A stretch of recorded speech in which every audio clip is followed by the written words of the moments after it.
Hello everyone, so this is the part 2 of your chapter Agriculture in India. I have already uploaded the part 1 video. If you haven't checked the video, I'll put the link in the description box. Part 1 में हमने पढ़ा था कि agriculture क्या होता है या agriculture के डिफरेंट फॉर्म्स कौन से होते हैं जो हमारे इंडिया में पाए जाते हैं या मेजर फूड ग्रेन क्रॉप्स, ये सब हमने पढ़ा था पार्ट 1 में। अब हम पढ़ेंगे पार्ट 2 में। क्या पढ़ेंगे हम? मेजर कमर्शियल क्रॉप्स क्या होती हैं उनके बारे में थोड़ा डिटेल में पढ़ेंगे और इसका कंट्रीब्यूशन क्या है, मींस कि एग्रीकल्चर का हमारे इंडियन इकॉनमी में क्या कंट्रीब्यूशन है। तो सबसे पहले हम बात करते हैं कि कौन कौन सी मेजर कमर्शियल क्रॉप्स हमारे इंडिया में पाई जाती हैं। आपको पता ही है कि कमर्शियल क्रॉप्स को हम कैश क्रॉप्स भी कहते हैं।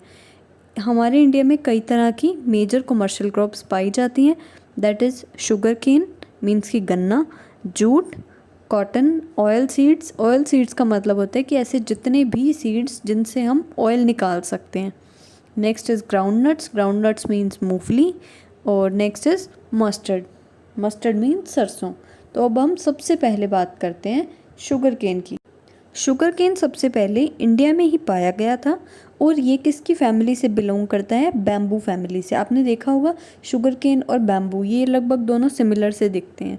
तो शुगर केन बैम्बू की फैमिली से बिलोंग करता है और इंडिया में इसका सबसे पहला प्लेस है among the all the commercial crops. हमारा इंडिया पूरे वर्ल्ड में फर्स्ट नंबर पे है in the sugar cane. Sugar cane की प्रोडक्शन में हमारा इंडिया पूरे वर्ल्ड में फर्स्ट नंबर पे आता है। अब इसको टेम्परेचर कितना चाहिए? 15 to 40 डिग्री सेल्सियस तक के टेम्परेचर में हम शुगर केन को उगा सकते हैं। और इसको रेनफॉल की कितनी रिक्वायरमेंट है? 100 to 200 सेंटीमीटर्स। और इसके लिए सबसे बेस्ट सॉइल है क्लेई मॉइस्ट सॉइल और एल्यूवियल सॉइल। ये दोनों सॉइल जब भी होंगी तो शुगर केन की खेती बहुत ही अच्छे से होगी। अब हमारे इंडिया के ऐसे बहुत से स्टेट्स हैं जहाँ पे शुगर केन को उगा सकते हैं, that is Uttar Pradesh, Maharashtra, Karnataka, Tamil Nadu, Andhra Pradesh and Gujarat. तो अब राजस्थान में भी बहुत से एरियाज़ हैं जहाँ पे हम शुगर केन को उगा सकते हैं, that is Udaipur, Sriganganagar, Bhilwara, Chittorgarh, Bundi etcetera. तो ये सब जगह हैं जहाँ पे हम शुगर केन की खेती कर सकते हैं। और शुगर केन का यूज़ कहाँ करते हैं? जैसे चीनी बनाने के लिए या अल्कोहल बनाने के लिए। इन प्रोडक्ट्स में हम शुगर केन का यूज़ करते हैं। Next is cotton. कॉटन कहाँ कहाँ पे उगाई जाती है और इसको क्या टेम्परेचर चाहिए, अब हम इसके बारे में पढ़ेंगे। कॉटन जो है हमारे पूरे इंडिया में जितनी भी कल्टिवेटेड लैंड है, मीन्स कि जहाँ पे हम खेती कर सकते हैं, उस पूरी लैंड्स में 6.7% जगह पे हम कॉटन को ग्रो करते हैं। और इसको ग्रो करने के लिए सबसे अच्छा सीज़न है खरीफ सीज़न। खरीफ सीज़न में ही उगाई जाती है। इसके लिए हमें टेम्परेचर की रिक्वायरमेंट है 20 to 35 degree Celsius and rainfall is required it's 80 to 150 centimetres. इसके लिए सबसे बेस्ट सॉइल है डीप ब्लैक सॉइल, जो कि कॉटन उगाने में बहुत ही हेल्पफुल है। There are 3 various varieties of cotton that is grown in India. India में 3 तरह की कॉटन उगाई जाती है। सबसे पहली है cotton with long and fine fabric, means कि जो बहुत ही जिसके लंबे धागे होते हैं, वो कहाँ पे उगाई जाती है? 3 स्टेट्स में, that is Punjab, Haryana and Rajasthan. Second one is cotton with medium fibre, means कि जिसमें लॉन्ग फाइबर होता है उससे कम क्वालिटी में होता है, मीन्स कि मीडियम फाइबर, थोड़ा छोटा फाइबर होता है दैट। और उनकी कौन सी स्टेट्स में उगाया जाता है? That is Gujarat, Maharashtra, Haryana, Andhra Pradesh, Tamil Nadu etcetera. और next is cotton with minute fibre, और ये क्या होता है? ये पूरे इंडिया में उगाया जाता है। अगर हम कॉटन प्रोडक्शन के व्यू पॉइंट से बात करते हैं तो गुजरात सबसे पहला प्लेस है जहाँ पे ज़्यादा क्वांटिटी में कॉटन उगाई जाती है, then Maharashtra and followed by Andhra Pradesh. अब हमारे इंडिया में इसकी प्रोडक्शन तो कम है बट इसकी डिमांड जो है वो बहुत ज़्यादा है, तो हमें दूसरे देशों से भी इंपोर्ट करना पड़ता है। हम कहाँ से इंपोर्ट करते हैं? जैसे यूएसए, स्वीडन, इजिप्ट, इन सब एरिया से हम इंपोर्ट करते हैं। और राजस्थान में कॉटन कहाँ कहाँ उगाई जाती है? श्रीगंगानगर, हनुमानगढ़, बीकानेर, कोटा, बूंदी एक्सेट्रा। नेक्स्ट हम पढ़ेंगे जूट के बारे में। Jute is an important fabric crop of India, ये इंडिया का सबसे इम्पॉर्टेंट क्रॉप है। और stem of jute plant is used in the paper and pulp industry and the fibrous bark is used for dyeing and weaving। इसका जो stem part होता है jute के प्लांट का, वो हम किसके लिए यूज़ करते हैं, पेपर और पल्प इंडस्ट्री के लिए। एंड द फाइब्रस बार्क, ये किसके लिए यूज़ किया जाता है, जैसे कि जब हम वीव करते हैं, मीन्स की बुनाई करते हैं। अब पूरे इंडिया में वेस्ट बंगाल एक ऐसा स्टेट है जहाँ पे जूट की प्रोडक्शन मोर देन 50% होती है। और भी कई स्टेट्स हैं जिसमें जूट उगाई जाती है, जैसे कि Assam, Bihar, Jharkhand, Uttar Pradesh etcetera. Next is oil seeds. Oil seeds कौन से होते हैं, जिन बीजों से हम तेल निकाल सकते हैं। Edible oil is obtain from the seeds of oil seed crop. Edible oil का मतलब होता है जो ऑयल हम खाने में यूज़ कर सकते हैं। World's 10% oil seeds are produced in India. पूरे वर्ल्ड के 10% ऑयल सीड्स इंडिया में उगाए जाते हैं, और ये खरीफ और रबी दोनों सीजन्स में ही उगाए जा सकते हैं। और कुछ एक फेमस मीन्स की मेजर वंस हैं ऑयल सीड्स जो हमारे इंडिया में उगाए जाते हैं, that is ground nuts. Ground nuts means मूंगफली, मस्टर्ड, सीसम, सनफ्लावर, कैस्टर एक्सेट्रा। ये सारे ऑयल सीड्स हमारे इंडिया में उगाए जाते हैं। Groundnuts and mustards form 80% of the total oil seed production. पूरे जितने भी ऑयल सीड्स हमारे इंडिया में उगाए जाते हैं उसका 80% पार्ट क्या है, कौन से ऑयल सीड्स हैं, that is groundnuts and mustard. Next is groundnuts. Groundnuts का ओरिजिन ब्राज़ील में हुआ था, और वर्ल्ड के 30% ग्राउंडनट्स कहाँ उगाए जाते हैं, इंडिया में उगाए जाते हैं, और ये खरीफ सीज़न में उगाए जाते हैं। Now 85% of the total groundnut production in India is done in the states of Gujarat, Andhra Pradesh, Tamil Nadu, Maharashtra and followed bye Karnataka. In areas में, इन स्टेट्स में 85% ऑफ द टोटल प्रोडक्शन होती है किसकी, ग्राउंडनट्स की।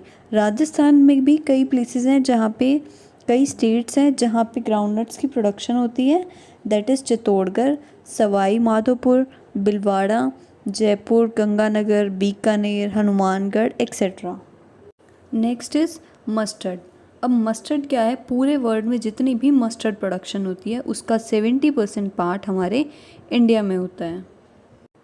And 85% of the mustard in the country is produced in northern India.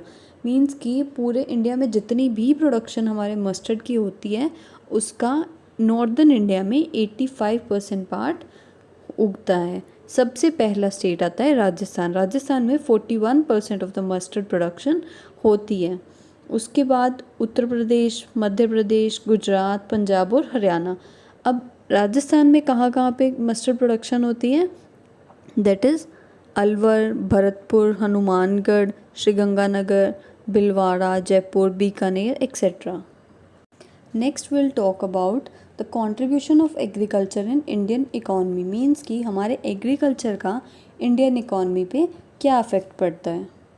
First is a source of employment. आपको पता है कि इंडिया में बहुत से लोग जो हैं वो एग्रीकल्चर पे अपना आजीवन चलाते हैं। मीन्स कि एग्रीकल्चर ही उनका मेन सोर्स है इनकम अर्न करने का। तो एग्रीकल्चर जो है वो लोगों को एम्प्लॉयमेंट भी प्रोवाइड कराता है। एग्रीकल्चर से डायरेक्ट एम्प्लॉयमेंट तो हो ही रही है क्योंकि लोग खेती कर रहे हैं, और इससे क्या है, इनडायरेक्ट एम्प्लॉयमेंट भी होती है। अब जैसे जो लोग खेती कर रहे हैं उनके पास पशु भी होते हैं तो वो एनिमल हस्बेंड्री भी करेंगे, फिश फार्मिंग भी करते हैं, फॉरेस्ट्री भी करते हैं। तो ये सब क्या है, एक सोर्स ऑफ एम्प्लॉयमेंट है। मीन्स कि अगर एम्प्लॉयमेंट बढ़ेगी तो ऑब्वियसली हमारी इंडियन इकॉनमी जो है वो हाई होगी। Next is contribution in gross domestic production. जब हमने ये चैप्टर स्टार्ट किया था तो हमने ये पढ़ा था कि एग्रीकल्चर हमारे जीडीपी में कितना कंट्रीब्यूट कर रहा है, दैट इज़ 17.4%। 1951 में एग्रीकल्चर का कितना कंट्रीब्यूशन था, दैट इज़ 55.11%। और ये धीरे धीरे कम होता होता 2015-16 में 15.35% पे आके पहुंच गया। तो ये 55% से जो 15% पे आ गया है एग्रीकल्चर का कंट्रीब्यूशन। तो इसका मेन रीज़न क्या है कि लोग किसकी ओर शिफ्ट हो रहे हैं, सेकेंडरी एंड टेरिटरी सेक्टर्स की ओर शिफ्ट हो रहे हैं। वो लोग एग्रीकल्चर छोड़ के किसी और काम को अडॉप्ट कर रहे हैं। तो this is the main reason जो ये एग्रीकल्चर में कंट्रीब्यूशन डिक्लाइन होता जा रहा है। Next is contribution in international trade. International trade का मतलब क्या होता है, जब हम कोई भी प्रोडक्ट इंपोर्ट या एक्सपोर्ट करते हैं। अब ऐसे बहुत से प्रोडक्ट्स हैं जो हम इंपोर्ट और एक्सपोर्ट करते हैं, जैसे कि जूट हो गया, क्लोथ्स हो गए, oil seeds, tobacco, spices, fruits, rice. तो जब हम इंपोर्ट एक्सपोर्ट चीज़ें करते हैं तो इससे भी हमारे इंडियन इकॉनमी पे अफेक्ट पड़ता है। Next is provision of raw materials for the industry. जब हम एग्रीकल्चर करते हैं तो उससे हम इंडस्ट्रीज़ को रॉ मटेरियल भी प्रोवाइड कराते हैं, जैसे कि शुगर केन है। शुगर केन से क्या बनता है, शुगर बनती है, अल्कोहल में यूज़ होता है। इसी तरह अलग अलग चीज़ें, जैसे कॉटन है, कॉटन जब हम इंडस्ट्रीज़ को रॉ मटेरियल के रूप में देते हैं तो वो क्लोथ्स बनाते हैं, उसकी अलग अलग चीज़ें बनाते हैं। इसी तरह रबड़ भी यूज़ करते हैं, स्पाइसेस भी यूज़ करते हैं। तो ये इंडस्ट्रीज़ को भी रॉ मटेरियल प्रोवाइड कराता है। Next is market for industrial products. अब अगर हम खेती कर रहे हैं तो हमें एग्रीकल्चर के लिए इक्विपमेंट्स की भी ज़रूरत होगी, जैसे ट्रैक्टर हो गया या फर्टिलाइज़र, पेस्टिसाइड्स। तो क्या हो गया कि एग्रीकल्चर खुद में ही एक मार्केट है, जिससे हमें इंडस्ट्रीज़ से भी हमें भी प्रोडक्ट्स लेने पड़ते हैं। तो हम इंडस्ट्रीज़ को प्रोडक्ट देते भी हैं और उनसे प्रोडक्ट लेते भी हैं। अगर हम पूरे इंडियन एग्रीकल्चर का एनालाइज करते हैं तो हमें क्या पता लगता है कि एग्रीकल्चर एक बेस है हमारे इंडियन इकॉनमी का, और दूसरी तरफ कि ये सबसे मेजर पार्ट है जो कि एम्प्लॉयमेंट जनरेट करता है और इनकम भी जनरेट करता है।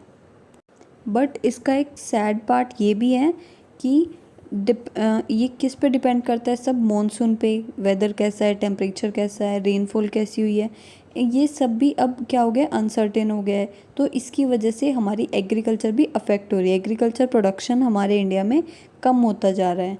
तो इन सब एग्रीकल्चर को बढ़ाने के लिए हमें पुराने एंशिएंट मेथड्स को छोड़ के नए मेथड्स को सीखना होगा। हमें उसके बारे में प्रॉपर एजुकेशन चाहिए होगी कि कौन से मेथड्स हम अप्लाई करें ताकि हमारी एग्रीकल्चर जो है वो बढ़ सके, किस तरह की चीज़ें, किस तरह के इक्विपमेंट्स हमें यूज़ करने चाहिए ताकि हमारी एग्रीकल्चर जो है वो उसका प्रोडक्शन बढ़ सके। That's all in this video. I hope आपको ये चैप्टर अच्छे से समझ में आया होगा। If you like this video and understand this video a little, please do like, share and comment on this video, and please do subscribe to our channel. Thank you students.